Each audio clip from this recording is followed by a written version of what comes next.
उतनी भिक्षा मांगते हैं सुदामा जी जितने की जरूरत है। आज का पेट भरने की व्यवस्था हो गई तो कल के लिए संग्रह नहीं करते सुदामा जी,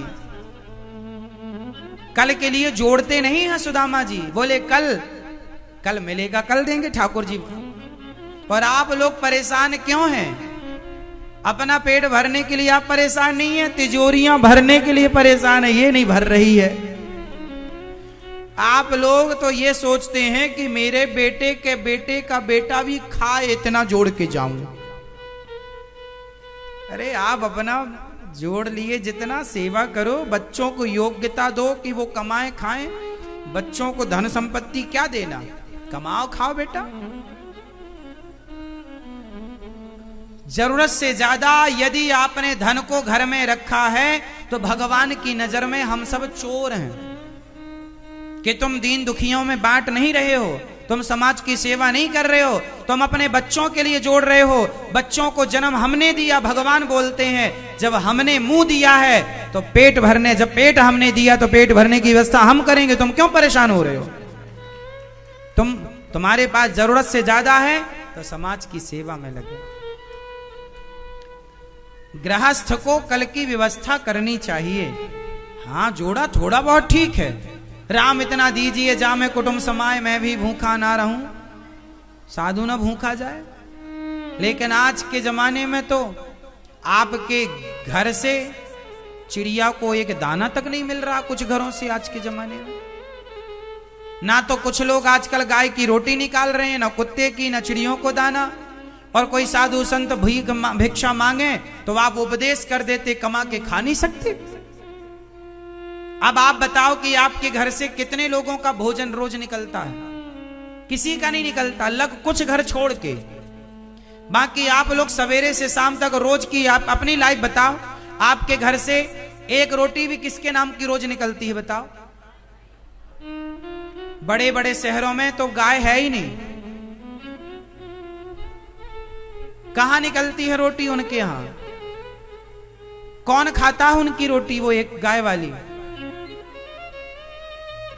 आप खा जाते हैं। बड़ी बड़ी मल्टियों में लोग रह रहे हैं, वहां कहां गाय पहुंचेगी? लिफ्ट में चढ़ के जाएगी।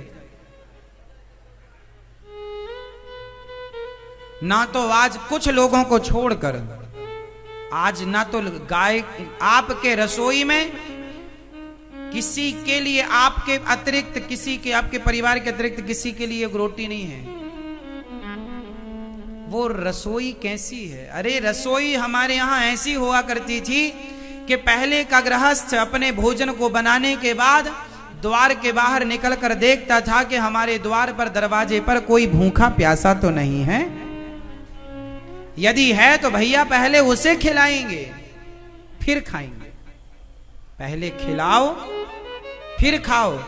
यदि आपके घर में गाय नहीं आती रोज, तो गायों की रोटी का मतलब ये हुआ कि जो भी रोटी आपकी है, एक रोटी की कीमत यदि 5 रुपए है, तो महीने भर की रोटी का आप जाओ और चारा खरीदो उतने पैसे का, और गौशालाओं में जाके गाय को चारा खिलाओ। ये पहली रोटी इस प्रकार। अब सबके घर में तो गाय आएगी नहीं, तो उतने का चारा, उतने का दलिया, उतने का गुड़ गाय को खिलाओ। गौ माताओं को सेवा करो, गौ दान करो, गौ माता की सेवा करो।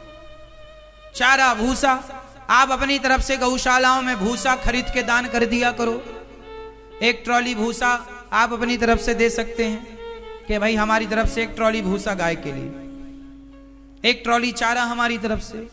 तो आप लोग भी गौरी गोपाल गौशाला में चारा भूसा की सेवा, घर में गाय नहीं आती ना, तो यहाँ की सेवा लो कि भाई ये गाय अब हम चारा देंगे, ये हमारी तरफ से सेवा है गौ माता की। इस तरह से नियम बनाओ कि जैसे हम रोज खाते हैं, ऐसे हमारे घर से कुछ द्रव्य रोज निकलना चाहिए। अलग रखो उसको एक गुल्लक में अलग से, कि ये हम सेवा के लिए रोज निकाल रहे हैं, अपनी कमाई का कुछ % सेवाओं से जोड़ो। सुदामा जी गरीब हैं, 4 मुट्ठी चावल बांधकर पत्नी ले आई। सुदामा जी गए भगवान की नगरी, खुद भगवान ने उन्हें रास्ता बताया। भगवान अपनी गाड़ी पर बिठाकर सुदामा जी को लेकर गए। एक रूप से भगवान, सुदामा जब देखो आप भगवान की ओर चलते हैं ना, तो जो आपकी मदद करते हैं, तो मदद करने के लिए जो गुरुजन आते हैं आपको ज्ञान बढ़ाने, वो गुरु के रूप में, वो मार्गदर्शक के रूप में भगवान ही होते हैं।